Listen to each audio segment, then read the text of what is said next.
जय हिंद दोस्तों, कैसे आप लोग। उम्मीद है बहुत बढ़िया होंगे और बढ़िया से पढ़ाई लिखाई चल रहा है आपका। बहुत दिनों के बाद हम यूट्यूब पे लाइव आ चुके हैं, क्योंकि यार टाइम नहीं मिला था, क्योंकि हमारा कैमरामैन छुट्टी पे था। ठीक है, अभी आ चुका है आज, तो आज सोचिए आज बना देते हैं। तो आज बहुत बढ़िया बनाएंगे कंसेप्ट। जो अगला हमारा पार्ट था, चौथा पार्ट था, हमने करा दिया था। आज पाँचवा पार्ट है और पाँचवा पार्ट को बहुत बढ़िया तरीके से बताएंगे।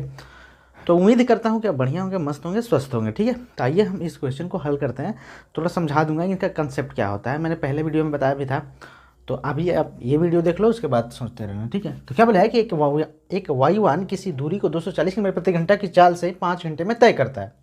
उसी दूरी को तय करने में, उसी दूरी को इतने घंटे में पूरा करने के लिए उसकी चाल क्या होगी, क्वेश्चन हमसे ये पूछा है। ठीक है, एक बार और पढ़ते हैं कि एक वायुयान किसी दूरी को 240 किलोमीटर प्रति घंटा की चाल से 5 घंटे में तय करता है। उसी दूरी को यहाँ से जो है कंसेप्ट का जो है क्वेश्चन का बैकबोन है। उसी दूरी से हम क्या समझे, उसी दूरी से समझे कि दोनों के लिए दूरी बराबर है। यानी अगर एक के लिए 5 किलोमीटर प्रति, एक के लिए 5 किलोमीटर की बात कर रहा है, तो बी के लिए भी 5 किलोमीटर की बात कर रहा है। यानी कि दोनों की दूरी बराबर है। जब दूरी बराबर होगी तो मैंने जो रेशियो बताया था वो आपको याद होगा। तो कैसे होता है, देखो, स्पीड बराबर होता है डिस्टेंस अपॉन टाइम होता है। ठीक है, स्पीड बराबर क्या होता है, डिस्टेंस अपॉन टाइम होता है। यानी चाल बराबर होता है दूरी बटा समय। तो जब हमारा दूरी बराबर हो गया, यानी डिस्टेंस बराबर हो गया, तो ये रेशियो कैसा बन जाता है, स्पीड बराबर हो जाएगा 1/t। ये रेशियो जो बनता है ये इन्वर्सली प्रोपोर्शन में होता है। इन्वर्सली प्रोपोर्शन में क्या होता है कि चीज़ें, रेशियो जो होता है वो पलट जाता है। तो वही सीखेंगे। ठीक है, तो हमें क्या करना है कि रेशियो बना लेना है इसका, ताकि चीज़ें आसान हो जाएगी। तो बोला कि 5 घंटे में तय करता है उसी दूरी को इतने घंटे। तो जो समय का रेशियो दे के रखा है, समय का रेशियो यहाँ से लिख देंगे, समय का रेशियो दे के रखा है 5 घंटे, और ये रेशियो में चेंज कर लेंगे तो 3 का 3 3 2 5 होता है, 5/3 आ जाएगा। ठीक है, आ जाएगा कि नहीं। तो अब यहाँ से मैं काट सकता हूँ, देखो 5 से 5 कट गया, तो रेशियो बना 3:1 का बन गया। ये समय का रेशियो हो गया।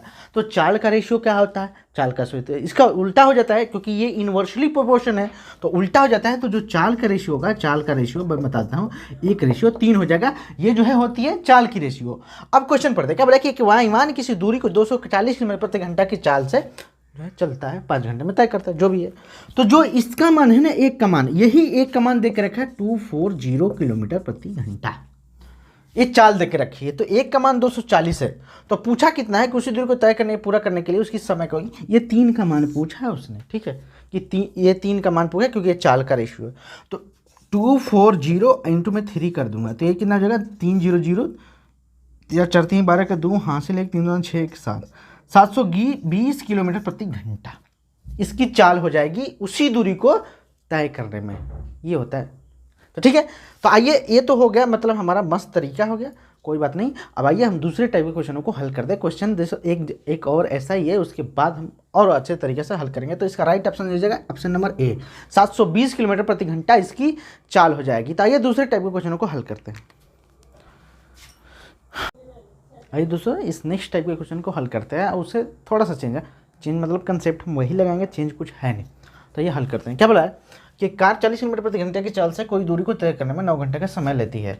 सुनील, एक क्वेश्चन समझना, तुम्हारे लायक है जो आपने पूछ रहे थे। ठीक है, तो बोला कि कार 40 किलोमीटर प्रति घंटा की चाल से कोई दूरी तय करने में 9 घंटे का समय लेती है। तो वही दूरी 60 किलोमीटर प्रति घंटा की चाल से चलने में कितना समय लेगी। तो वही दूरी की बात की गई है, वही दूरी, यानी कि इसमें भी क्या है, दूरी समान है। तो जब दूरी समान होता है तो यानी कि स्पीड बराबर होता है डिस्टेंस अपॉन टाइम होता है। जब दूरी समान होगी तो स्पीड का रेशियो क्या हो जाएगा, 1/t हो जाएगा। ये तो इन्वर्सली प्रोपोर्शन में बताया था, यानी कि जो रेशियो चाल का होगा उसका अपोजिट समय का हो जाएगा। कोई बात नहीं है, देखो, तो जो रेशियो चाल का होगा उसका अपोजिट समय का रेशियो हो जाएगा। चाल की रेशियो देके क्या रखा है, चाल का रेशियो देके रखा है, एक देख रखा है 40 किलोमीटर प्रति घंटा, और जो है वही दूरी तय करने में 60 किलोमीटर, एक देख रखा है 60 किलोमीटर प्रति घंटा। यहाँ से चीज़ आसान होगी। इसको मैं काट सकता हूँ, 0 से 0 कट जाएगा, 2 तिहाई 6 होता है, 2 दूनी का 4 होता है। जो समय का जो रेशियो होगा, समय का रेशियो वो 3:2 हो जाएगा। 3:2 क्यों लिखा, क्योंकि ये इन्वर्सली प्रोपोर्शन में होता है। इन्वर्सली प्रोपोर्शन में चीज़ें आपस में उल्टा हो जाती है, इस बात को समझिए। तो क्या बोला है कि करने में 9 घंटे का समय लेती है। ठीक है, 9 घंटे का समय लेती है। तो क्या बोला है कि वही दूरी तय करने में, वही दूरी की तरह चलने से कितना समय लगेगी। यानी इस 3 का मान देकर रखा है 9 घंटा, तो 3 का मान देकर रखा है 9 घंटा, तो 1 का मान कितना हो जाएगा, तितली का 9 हो जाएगा, यानी 1 का मान 3 आ गया। तो इस 2 का मान पूछा है कि 2 का मान कितना होगा, तो 3 इंटू में 2 कर दूंगा, तो ये कितना हो जाएगा, 6 घंटा। 6 घंटा, क्योंकि इसने जो है समय पूछा था, इसलिए मैंने समय के रेशियो से गुणा किया। तो जैसे एक का मान देकर रखा था 3 का मान देकर रखा था 9, तो एक का मान हो जाएगा 3। देखो एक का मान आ जाएगा 3 और 3 आ गया, तो इस 2 का मान पूछना था, तो 2 का मान कितना हो जाएगा, 2 × 3 कर देंगे तो 6 घंटा का समय लगा वही दूरी पार करने में। तो आइए हम दूसरे टाइप के क्वेश्चनों को हल करते हैं। हो गया। आइए दोस्तों इस नेक्स्ट टाइप के क्वेश्चन को हल करते हैं। इसमें थोड़ा सा चेंज है, बस इसमें जो है ऐसा दे दिया है, तो इससे घबराना नहीं है, कोई बात नहीं। बोला है कि सामान्य गति के 3/4 से जाने पर एक व्यक्ति को निश्चित दूरी तय करने में 1.5 घंटे का देरी हो जाती है। तो यानी कि उसी दूरी को तय करने में लगने वाला सामान्य समय क्या होगा, क्वेश्चन ने हमसे ये पूछा है। तो एक तरफ लिख देंगे सामान्य गति, एक तरफ लिख देंगे सामान्य गति, ठीक है, और एक तरफ लिख देंगे नई गति, ठीक है। एक तरफ लिख देंगे सामान्य गति और एक तरफ लेंगे, अगर सामान्य गति 4 हमने मान लिया, ठीक है, सामान्य गति उसकी 4 है, तो नई गति कितनी जगह 3, तो ये किसका आ जाएगा, ये तो गति यानी कि ये तो चाल की स्पीड का आ गया रेशियो। तो समय का रेशियो का होगा, समय का रेशियो इसका उल्टा हो जाएगा, यानी टाइम का रेशियो इसका इक्वल 3 तो 4 आ जाएगा, 3 और 4 का रेशियो बन जाएगा, इसका उल्टा हो जाएगा। तो फिर क्या बोला है कि दूरी को तय करने में 1.5 घंटे की देरी हो जाती है, 1.5 घंटे की देरी हो जाती है। उसमें पहले वाले क्वेश्चन में, उधर वाले क्वेश्चन में 9 घंटे बता रहा था, सेम वही है, लेकिन इसमें उटपटांग थोड़ा वैल्यू दे दिया, कोई बात नहीं। तो ऐसे कितनी देरी हो रही है, ऐसे तो ज़्यादा समय ले रहा है, कितना का, तो 1 का ले रहा है। पहले उसकी अगर समय 3 ले रहा था, अब 4 ले रहा है, तो कितना का समय ज़्यादा ले रहा है, 1 ले रहा है समय ज़्यादा। ये किसके बराबर है, तो 1.5 घंटा का। 1.5 घंटे का आप क्या लिख सकते हो, क्या लिख सकते सुनील, 1.5 घंटे को याद है कुछ, 1.5 घंटे को लिख सकते हैं आप 1.5, 1.5 घंटों का आप ऐसे लिख सकते हैं 1.5, 0.5 होता है, 0.5 होता है 1/2, और 1 का मतलब तो पता होता है 1 ही होता है, तो दोनों को जोड़ देंगे तो अभी तो बात वही है, तो 1 के बराबर हो जाएगा 1.5, ठीक है। तो क्वेश्चन पूछा क्या है कि उसी दूरी को तय करने में लगने वाला सामान्य समय ज्ञात करें, सामान्य समय ज्ञात करें, उसी दूरी को तय करने में लगने वाला सामान्य समय ज्ञात करें, ठीक है। तो इसमें हम किससे गुणा कर दें कि सामान्य समय हमारा निकल जाएगा, तो सामान्य समय वाला कौन है, ये, तो ये आपका राइट जो इसका आंसर हो जाएगा, ये आ जाएगा जो है 4 सही 1/2 घंटा, ठीक है, 4 सही 1/2 घंटा आ जाएगा, इसका करेक्ट आंसर हो जाएगा। कहीं क्वेश्चन में दिया है, आंसर में तो दिया है 4 सही 1 घंटा। एक बार हम क्वेश्चन थोड़ा चेक कर लेते हैं कि शायद हो सकता है थोड़ा सा गलती भी हो सकता है, तो इस साथ कि चेक ही कर ले हैं, क्वेश्चन चेक कर लेते हैं।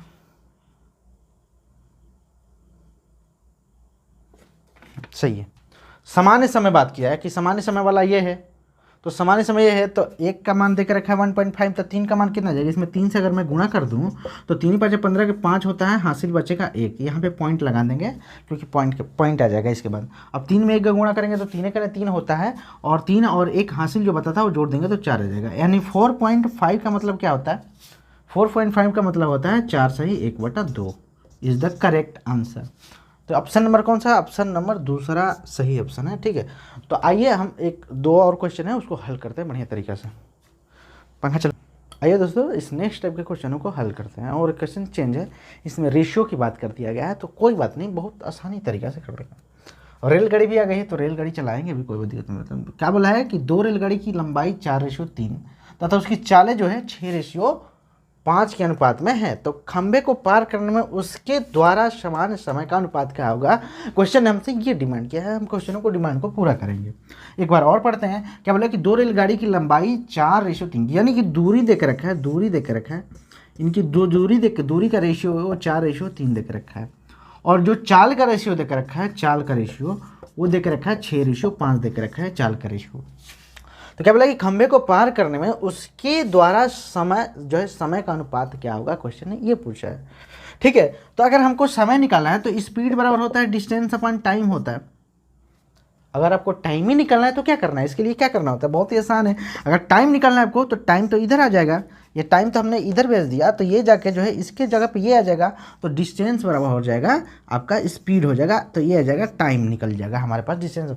तो दूरी कितनी है, दूरी तो है 4, चाल कितनी है, तो चाल है इसकी 6, बात खत्म। रेशियो ले लेंगे यहाँ से, ऐसे करके रेशियो ले लेंगे, ठीक है। ये रेशियो नहीं है, ये तो गोला बन गया, कोई बात नहीं। तो ये रेशियो ले लेंगे, ये 4:6 हो जाएगा, ठीक है, क्योंकि ये दूरी है और जो है ये चाल है, इससे हम समय निकाल सकते हैं। तो दूसरा रेशियो क्या बनेगा, दूसरा रेशियो बनेगा कितना, दूसरा बन जाएगा 3:5 का बन जाएगा। अब हम क्या करें इसमें, अब लोग इसका एलसीएम ले लेंगे, एलसीएम ले जाओगे, गए काम से, हो गया काम खत्म, द एंड आपका, ठीक है। तो एलसीएम नहीं लेना है हमको, इसको क्या करना है, क्रॉस मल्टीप्लाई कर देना है, बातें खत्म जी। तो 5 के 20 और 6 18, ये रेशियो आ जाएगा समय का रेशियो, बस हो गया। इसको काट भी सकते हो, लेकिन काटने से पहले एक बार ऑप्शन जरूर देखना कि कहीं ऑप्शन में तो यही इतना ही तो नहीं देते हो, किस लिए काटे। तो ऑप्शन में दे दिया है 20/18, हमारे पास भी आ गया 20/18, तो ठीक है। अगर ऑप्शन में ये ना दे के इसको ऐसे काट दिएगा 10, क्योंकि 2 दहा में 10 होता है और 2 9 18 हो जाता है, ऐसे भी दे दिया होता तो ये भी सही होता, ठीक है। लेकिन हमने क्या है कि क्वेश्चन में हम ऑप्शन में सिर्फ ये देकर रखा था, इसकी वजह से हमने ये सही कर दिया, ठीक है। तो आइए हम दूसरे टाइप के क्वेश्चनों को नहीं हल करेंगे, हमारा लास्ट क्वेश्चन था। अब मिलेंगे आपसे कल, बहुत बढ़िया तरीका से हल करेंगे बाकी सब क्वेश्चनों को। सोच रहे थे कि और करा दे, लेकिन टाइम ख़त्म, हमारे पास टाइम है नहीं, ठीक है। तो ये लास्ट क्वेश्चन था और बहुत बढ़िया तरीके से मैंने क्वेश्चन बताया। आप 2 से 3 बार इसको रिवाइज करना, मज़ा ना आया तो बताना, ठीक है। उसके बाद हम इसको 3 से 4 दिन में ख़त्म कर देंगे पूरा टाइम स्पीड डिस्टेंस। उसके बाद I am going to live on 30 days of the 9th April.